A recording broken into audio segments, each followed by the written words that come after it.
ಮಧುಗಿರಿ ಕಾಣದ ಕೈಗಳು ಕುಂಚಿಟಿಗರನ್ನು ಕೇಂದ್ರ ಒಬಿಸಿ ಪಟ್ಟಿಗೆ ಸೇರಿಸುವುದನ್ನು ತಡೆಯುತ್ತಿದ್ದು, ಅದು ಜಾರಿಯಾದರೆ 100ರಲ್ಲಿ 10 ಜನ IPS IAS ಅಧಿಕಾರಿಗಳು ನಮ್ಮವರು ಇರುತ್ತಾರೆ. ಅಂತಹ ಪ್ರತಿಭಾವಂತರು ನಮ್ಮ ಸಮಾಜದಲ್ಲಿದ್ದಾರೆ. ನಾನು ಈ ವನ್ನೇಶ್ವರ ಸ್ವಾಮಿ ಸನ್ನಿಧಾನದಲ್ಲಿ ಮಾತು ಕೊಡುತ್ತಿದ್ದೇನೆ. ನನ್ನ ಉಸಿರು ಇರುವುದರ ಒಳಗೆ ಈ ಸಮಾಜವನ್ನು ಕೇಂದ್ರ ಒಬಿಸಿ ಪಟ್ಟಿಗೆ ಸೇರಿಸಿಯೇ ದೇವರ ಸನ್ನಿಧಿ ಸೇರುತ್ತೇನೆ ಎಂದು ಶ್ರೀರಾಂಪುರ ಕುಂಚಿಟಿಗ ಮಹಾಸಂಸ್ಥಾನ ಮಠದ ಪೀಠಾಧ್ಯಕ್ಷ ಡಾಕ್ಟರ್ ಶ್ರೀ ಹನುಮಂತನಾಥ ಸ್ವಾಮೀಜಿ ಭಾವುಕರಾದರು.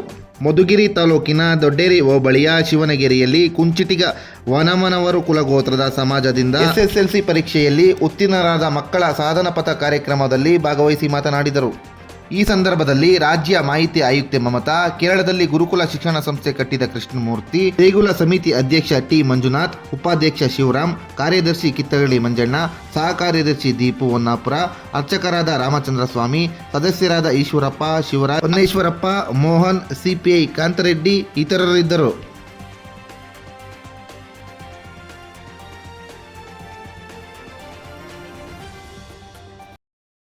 ೇವೆ 10,000 ಕೊಡಿ, 20,000 ಕೊಡಿ. ಇವನ್ನೆಲ್ಲ ಈಗ ಬೆಂಗಳೂರಲ್ಲಿ ದೊಡ್ಡ ದಂಧೆಗಳಾಗಿದೆ. ನಗರ ಪ್ರದೇಶದಲ್ಲಿ ಸಾಧ್ಯವಾದಷ್ಟು ನಿಮ್ಮ ಮಕ್ಕಳನ್ನ ಮೊಬೈಲಿಂದ ದೂರ ಇಡಿಸಿ, ನೀವು ಕೂತಾಗ ಒಟ್ಟಿಗೆ ಕೂತು ಊಟ ಮಾಡೋದನ್ನ ಅಭ್ಯಾಸ ಮಾಡ್ಕೊಳ್ಳಿ. ಪರಸ್ಪರವಾಗಿ ನಿಮ್ಮ ಮಕ್ಕಳ ಭಾವನೆಗಳಿಗೆ ಸ್ಪಂದಿಸುವಂತ ಕೆಲಸ ಮಾಡಿ. ತಂದೆ ತಾಯಿಗಳು ಅನ್ನಿಸ್ಕೊಂಡವರು ಸಂಜೆ 6 ಗಂಟೆಗೆ ಮನೆಗೆ ಬಂದ್ರೆ ಮಕ್ಕಳು 4:15 ಮನೆಗೆ ಬರ್ತವೆ. ಅಪ್ಪ ಅಮ್ಮ ರಾತ್ರಿ 12 ಗಂಟೆಗೆ ಬಂದ್ರೆ ಮಕ್ಕಳು ಬೆಳಗಿನ ಜಾವ ಮಧ್ಯರಾತ್ರಿ ಬರ್ತವೆ. ಅದಾಗಬಾರದು ಅಂತ ಹೇಳಿದ್ರೆ ಈ ದೇಶ ನೆಲದ ಸಂಸ್ಕೃತಿಗೆ ನಾವು ಗೌರವನ ಕೊಡಬೇಕು. ನೆಲದ ಕಾನೂನನ್ನ ಗೌರವಿಸುವಂತ ಕೆಲಸ ಆಗ್ಬೇಕು. ಎಲ್ಲದಕ್ಕಿಂತ ಹೆಚ್ಚಾಗಿ ನಾನುಟ್ಟಿರುವಂತ ಈ ಕುಲಕ್ಕೆ, ಈ ಸಮಾಜಕ್ಕೆ ಏನಾದೊಂದು ಋಣವನ್ನ ತೀರಿಸುವಂಥದ್ದು, ಏನಾದೊಂದು ಸ್ಫೂರ್ತಿದಾಯಕವಂತ ಬದುಕನ್ನ ಬಾಳ್ಲಿಕ್ಕೆ ನಮಗೊಂದು ಅವಕಾಶವನ್ನ ಸಿಗ್ಲಿ ಅನ್ನುವಂಥದ್ದು ಆಗ್ಬೇಕು. ಇವತ್ತು ಕೇಂದ್ರದಲ್ಲಿ ನಾವು OBC ಇಲ್ಲ, ರಾಜ್ಯದಲ್ಲಿ OBC ಇದ್ದೀವಿ. ಬಹುತೇಕ ಹಿಂದಿರೋರಿಗೆ ಏನೋ ಗೊತ್ತಾಗಿತ್ತೇನು, ಕುಂಚಿಟಿಗರಿಗೆ ಏನಾದ್ರು OBC ಕೊಟ್ರೆ ವರ್ಷಕ್ಕೆ 10 ಜನ IAS ಪಾಸ್ ಮಾಡೋರು, 100 ಜನ ಡಾಕ್ಟರ್ ಆಗೋರು, 50 ಇಂಜಿನಿಯರ್ ಅಂತ ಹೇಳಿ ಎಲ್ಲೋ ಒಂದ್ಸರಿ ಕಾಣದ ಕೈಗಳು ಇವತ್ತು ನಮ್ಮನ್ನು OBC ಇಂದ ಕಿತ್ತಾಕುವಂತ ಕೆಲಸವನ್ನ ಮಾಡಿದ್ದಾರೆ. ಇವತ್ತು ನಾನು ವನ್ನೇಶ್ವರ ಸ್ವಾಮಿ ಸನ್ನಿಧಾನ ನಾನು ಪ್ರಾಮಿಸ್ ಮಾಡ್ತೇನೆ, ನನ್ನ ಕೊನೆ ಉಸಿರಿರೋದ್ರೊಳಗಡೆ ಈ ಸಮಾಜಕ್ಕೆ ಒಂದು OBC ತಂದು ಕೊಟ್ಟೇ ಕೊಡ್ತೇನೆ ಅನ್ನುವಂಥ ಭರವಸೆಗಳನ್ನ ಇವತ್ತು ನಾನು ಆಡ್ತೇನೆ. ಇದೇ ಸಾಕಷ್ಟು ಸಂಘ ಸಂಸ್ಥರು ಹೋರಾಟವನ್ನು ಮಾಡಿದ್ರು. ಹಿಂದೆ ಸೆಂಟ್ರಲ್ ಮಿನಿಸ್ಟರ್ ರಾಮದಾಸ್ ಅತಾವಳೆ ಇದ್ದಾಗ 2-3 ಸಲ ನಾನು ಡೆಲ್ಲಿಗೆ ಭೇಟಿ ಕೊಟ್ಟಿದ್ದೆ. ಇವತ್ತು ಒಂದು 10ರಿಂದ 15 ಜನ MPಗಳು ಈ ಸಮುದಾಯಕ್ಕೆ ಅನ್ಯಾಯ ಆಗಿದೆ ಅನ್ನುವಂಥದ್ದನ್ನ ಇವತ್ತು ಸೆಂಟ್ರಲ್ ಗಮನಕ್ಕೆ ತಂದಿದ್ದಾರೆ. ಕಾರಣಾಂತರದಿಂದ ಅದು ನಮ್ದು ಫೈಲ್ ಮೂವ್ ಆಗ್ತಿಲ್ಲ. ಇವತ್ತೇನಾಗಿದೆ, ಏನಾದ್ರು ಒಂದು ಯಾರಿಗಾದ್ರು ಲೆಟರ್ ಕೊಟ್ರೆ ಸಾಕು, ಫೇಸ್ಬುಕ್ ಹಾಕೋತೀರಿ, ನಮ್ಮ ಆಪೋಸಿಟ್ ಲೀಡರ್ಗಳು ಹೋಗ್ಬಿಟ್ಟು ಅದನ್ನ ಕಿತ್ಕೊಂಬಂದು ಇವ್ರು ಹಿಂಗೆ ಇರಲಿ ಸ್ವಾಮಿ ಬೂರುಗಳಿಸ್ಬೇಡಿ ಅಂತಾರೆ. ನಿಮ್ಗೆ ಗೊತ್ತಲ್ಲ, ನಿಮ್ಮೂರಲ್ಲಿ ಟಾರ್ ಆದ್ರೆ ಸ್ವಾಮಿ ಇವ್ರು ನಿಮ್ಗೆ ಓಟ್ ಹಾಕಿಲ್ಲ ಅಂದ್ರೆ ಏನಾಯ್ತು, ನಿಮ್ಮೂರಿಗೆ ಟಾರ್ ಬರುತ್ತಾ? ಬರೋದಿಲ್ಲ. ಅದೇ ಮೇಡಮ್ ಹೇಳ್ತಾ ಇದ್ರು, ನಾನು CS ಆಗಿದ್ದು ಪ್ರತಿ ಜೂನ್ ತಿಂಗಳಲ್ಲಿ ನಾನು ನಿವೃತ್ತಿ ಹೊಂದಿದೆ. ಫೆಬ್ರವರಿ ತಿಂಗಳಲ್ಲಿ ನನಗೆ ಸರ್ಕಾರ ವಾಪಸ್ ಕರೆದು ಒಂದು ಉನ್ನತ ಹುದ್ದೆಯನ್ನ ಕೊಟ್ಟು ಅಲಂಕರಿಸಲಿಕ್ಕೆ ಕೋರ್ಕೊಂಡ್ರು. ನಾನು ಒಂದು ಹುದ್ದೆಯಲ್ಲಿ ಈಗಿದ್ದೇನೆ. ಶಿಸ್ತು ನನಗೆ ನನ್ನ ತಂದೆ ತಾಯಿನಿಂದ ಬಂದ ಬಳುವಳಿ. ಅಪ್ಪ ಶಿಸ್ತುಗಾರ, ಅಮ್ಮ ಸೆಂಟ್ರಲ್ ಗೌರ್ಮೆಂಟ್ ಸ್ಟೇಟ್ ಗೌರ್ಮೆಂಟ್ ತರ. ಸೆಂಟ್ರಲ್ ಗೌರ್ಮೆಂಟ್ ಅಪ್ಪ, ಸ್ಟೇಟ್ ಗೌರ್ಮೆಂಟ್ ಅಮ್ಮ. ಸೊ ಅಮ್ಮನ ಒಂದು ಆಡಳಿತ ಮನೆಯಲ್ಲಿ, ಅವರ ಒಂದು ಮಾರ್ಗದಲ್ಲಿ ನಾವು ನಡೆದು ಬಂದಿದ್ದೇವೆ. ನನ್ನ ಅಜ್ಜಿ ಅಂದಿರು ತುಂಬ ಜ್ಞಾಪಿಸ್ಕೋತೀನಿ. ನನ್ನ ತಾಯಿ ನನಗೆ ಮನೆಯ ಎಲ್ಲ ಕೆಲಸವನ್ನ ಕಲಿಸಬೇಕು ಅನ್ನೋದು ಅವರ ಹಠ. ಅಡಿಗೆ ಮನೆ ಎಲ್ಲ ಪ್ರತಿ ಕೆಲಸ ಕಲಿಸ್ಬೇಕು, ಮನೆಯಲ್ಲಿ ಎಲ್ಲ ಕೆಲಸ ಕಲಿಸ್ಕೋಬೇಕು ಅಂತ. ನನ್ನ ಅಜ್ಜಿ ಒಂದು ಮಾತು ಹೇಳೋರು, ಅವಳು ಒಂದು ಉನ್ನತ ಅಧಿಕಾರಿ ಆಗ, ನಾವು ಬರೀ ಮದುವೆ ಮಾಡ್ಲಿಕ್ಕಲ್ಲ ಹೆಣ್ಣುಮಗಳು. ಅವಳು ನಮ್ಮ ಅಜ್ಜಿ ಹೇಳೋರು, ತಂದೆಯ ತಾಯಿ, ನೀನ್ ದೊಡ್ಡೋಳಾಗಿ ಒಂದು ದೊಡ್ಡ ವ್ಯಕ್ತಿ ಆಗ್ಬೇಕು, 4-6 ಜನಕ್ಕೆ ಆಶ್ರಯ ಕೊಡುವಂತ ಸ್ಥಾನಕ್ಕೆ ನೀ ಬರಬೇಕು. ಮದುವೆ ಸೆಕೆಂಡ್ರಿ. ನಮ್ಮ ಮನೆಯಲ್ಲಿ ಒಬ್ರು ಕೆಲಸ ಮಾಡ್ತಿದ್ದು ಸಾಕಮ್ಮ ಅಂತ, ಸಾಕಿ ಕೂಡ ಮದುವೆ ಆಗಿ 3 ಜನ ಹೆಣ್ಣು ಮಕ್ಕಳನ್ನ ಎತ್ತಿದ್ದಾಳೆ. ಅದು ಅವಳ ಸಾರ್ಥಕತೆ. ನಿನ್ನ ಸಾರ್ಥಕತೆ ಅಷ್ಟಾಗಬಾರದು.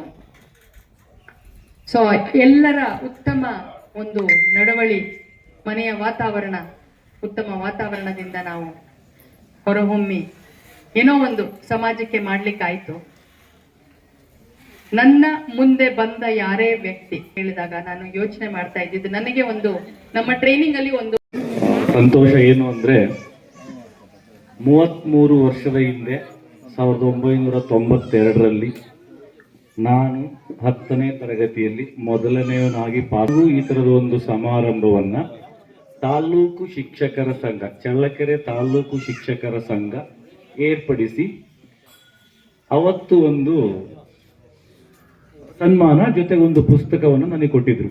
ಆ ಪುಸ್ತಕದ ಹೆಸರು ವಿವೇಕಾನಂದ ಜೀವನ ಚರಿತ್ರೆ ಅಂತ.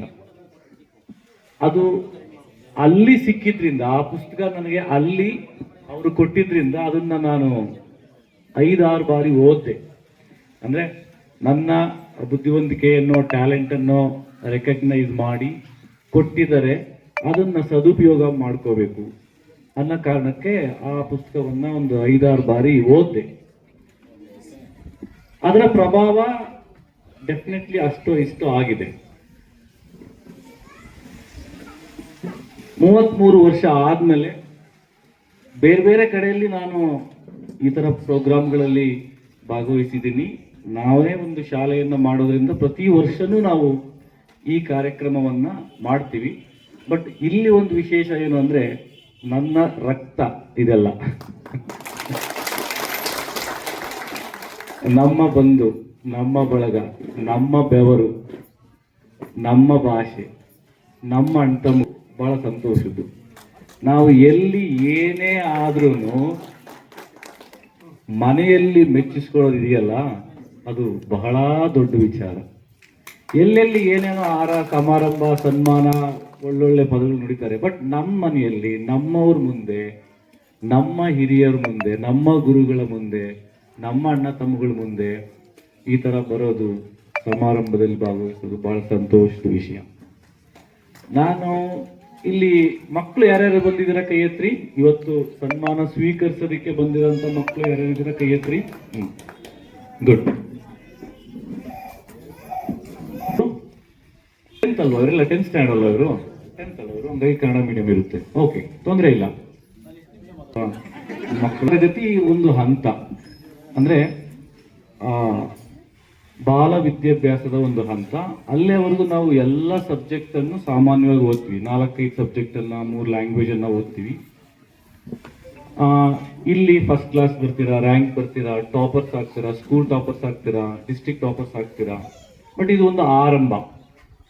ಒಂದು ಪಬ್ಲಿಕ್ ಎಕ್ಸಾಮ್ ಅಲ್ಲಿ ಯಾವುದೋ ಒಂದು ಹಂತದಲ್ಲಿ ಪಾಸ್ ಆಗಿದ್ದು ಒಂದು ಆರಂಭ. ಇದರಿಂದ ನಾವು ಮತ್ತೆ ಮತ್ತೆ ಪ್ರಯತ್ನ ಮಾಡಲೇಬೇಕಾಗುತ್ತೆ. ನೆಕ್ಸ್ಟ್ ನಿಮ್ಮ ಪ್ರಯತ್ನ ಸೆಕೆಂಡ್ PUC ಆಗಿರುತ್ತೆ. ಸೆಕೆಂಡ್ PUCಯಲ್ಲಿ ಈಗ 10th ಪಾಸ್ ಆದ್ರೆ +1 PUC ಅಡ್ಮಿಷನ್ ಮಾತ್ರ.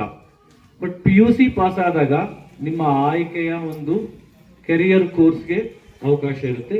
ಅಲ್ಲೂ ನೀವು ಇದೇ ಮಾಡಬೇಕಾಗುತ್ತೆ, ಉದ್ಯೋಗ ಸಿಗುತ್ತೆ, ಬಹಳಷ್ಟು ಅವಕಾಶಗಳು ಇರ್ತವೆ. ಇದರಲ್ಲಿ ಹಳ್ಳಿಯಿಂದ ಬಂದವರು ಎಷ್ಟು, ಹಳ್ಳಿ ಶಾಲೆಗಳಲ್ಲಿ ಓದೋರು ಎಷ್ಟು ಜನ ಇದ್ದೀರಾ? ಹಳ್ಳಿ ಅಥವಾ ಸಾಮಾನ್ಯ ಗ್ರಾಮೀಣ ಕಡಿಮೆ ಆಗಿದೆ, ಸಂಖ್ಯೆ ಕಡಿಮೆ ಆಗಿದೆ. ಓಕೆ, ನಾನು ಇವರು